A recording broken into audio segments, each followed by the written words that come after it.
$4,000. And that's probably not too far off for most of you watching this video. We have agents today that are selling properties where they're earning $5, $10, $15, $20, $25,000 per house. So then I would say, okay, number 5, okay, how many homes do I have to sell to break even? Well, if I need $3,000 a month coming in off my business and my average commission check is $4,000, to break even, I really only have to sell between 7 and 10 homes for the entire year. That's really just about it, 7 to 10 homes. So here's an interesting one. I'll bet if I got to sit with each of you and go through this exercise with each of you, I'd be willing to bet that the major portion of all the people that I meet in real estate, the major portion, okay, are never going to sell any more homes than it takes to break even. That's what they're going to do. If they have to sell 10 homes a year to break even, they sell 10. If they have to sell 12, they sell 12. If they have to sell 4, they sell 4. Now, I've spoken to nearly 1 million agents. I've done this routine time and time again. Tens of thousands of times I've done this routine, and agents always say, you hit it right in the head. See, my challenge is, Mike, I never sell more than I have to, which is a lack of strong motivation to sell more homes. You see, what is it going to take to motivate you to sell more homes? The greatest motivator of mankind is recognition. The second greatest motivator is security. And the third motivator is, of course, money. So therefore, what we have to think about is this. Do you want more recognition from your family, from your spouse, from your kids, from your peers, your broker, from myself, from my company, in your community, from buyers and sellers? If that's the case, learn how to sell. Do the deals, create the reputation, learn the skills to make the money so you can get the recognition you want. Do you want more security in this business? Watch. Develop a long-term business relationship with thousands of people, which we're going to teach you how to do, so you can have long-term security in this business. If your motivation is money, breaking even is not going to motivate anybody to make a lot of money. But a lot of money is what you can do beyond what it takes to live. So what is your motivation? You know, do you want a new car? Do you want investments? Do you want to send your kids to college? Do you want to make a donation to your church? You know, what is your motivation? When you determine the motivation, then you'll determine how much money you want to make. Don't be concerned if you can't figure out the motivation today. Think about the word, think about what you want to do, and go from there. The next decision that you have to make, in my opinion, is this.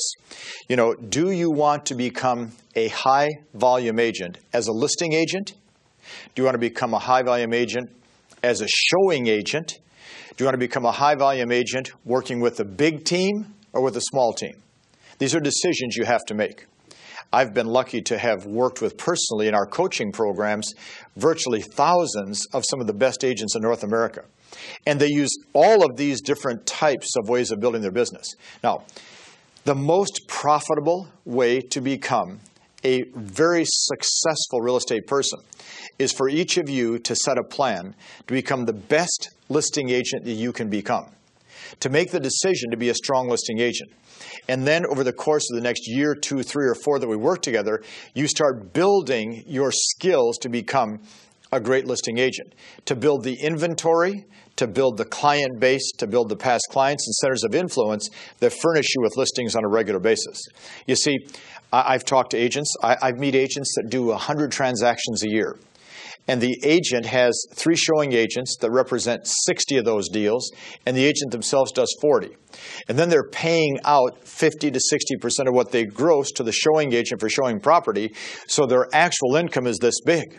Then I meet agents that do 100 transactions a year, and they do that by taking 125 listings a year, and 100 of them close and sell, and they receive all the money, and their income is this big. There's 100 ways to become a high-volume agent.